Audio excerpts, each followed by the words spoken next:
حقیقت پلس کے معزز دوستو السلام علیکم۔ نیب حراست میں موجود سابق صدر آصف علی زرداری کی طبیعت ٹھیک نہیں۔ نیب کی ٹیم سابق صدر کو ڈائگناسٹک سینٹر لے گئی۔ ذرائع مزید ڈسکس کرنے سے پہلے آپ سے گزارش ہے چینل کو سبسکرائب کر کے بیل کے نشان کو دبا دیجیے۔ نیب کی زیر حراست موجود سابق صدر آصف علی زرداری کی طبیعت اچانک خراب ہو گئی۔ تفصیلات کے مطابق نیب کی حراست میں موجود سابق صدر آصف علی زرداری کی طبیعت خراب ہو گئی۔ نیب کی ٹیم آصف علی زرداری کو لے کر اسلام آباد ڈائگناسٹک سینٹر روانہ ہو گئی، جہاں آصف علی زرداری کا طبی معائنہ کیا جا رہا ہے۔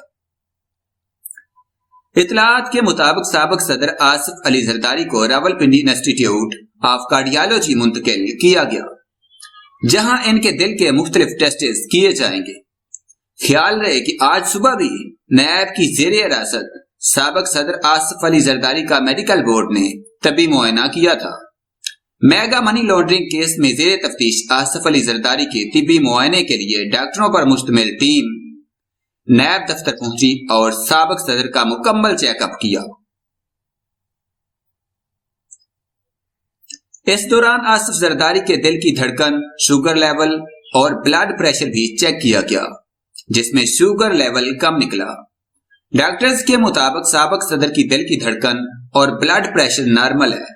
یاد رہے کہ سابق صدر اور پاکستان پیپلز پارٹی کے شریک چیئرمین آصف زرداری کی درخواست ضمانت اسلام آباد ہائی کورٹ نے 3 روز قبل مسترد کی تھی، جس پر نیب نے انہیں زرداری ہاؤس اسلام آباد سے گرفتار کر کے نیب ہیڈ کوارٹرز راولپنڈی منتقل کر دیا تھا۔ اس کے اگلے ہی روز 11 جون کو سابق صدر آصف علی زرداری کو نیب نے احتساب عدالت کے جج محمد بشیر کی عدالت میں پیش کیا۔ عدالت لے جانے سے قبل سابق صدر آصف علی زرداری کا میڈیکل چیک اپ بھی کیا گیا، جس میں میڈیکل چیک اپ نے سابق صدر کو ریمانڈ کے لیے مکمل طور پر فٹ قرار دیا تھا، جس کے بعد نیب کی جانب سے احتساب عدالت کے جج محمد بشیر کے سامنے پیش کیے جانے پر عدالت نے سابق صدر آصف علی زرداری کو 10 روزہ جسمانی ریمانڈ پر نیب کے حوالے کر دیا تھا۔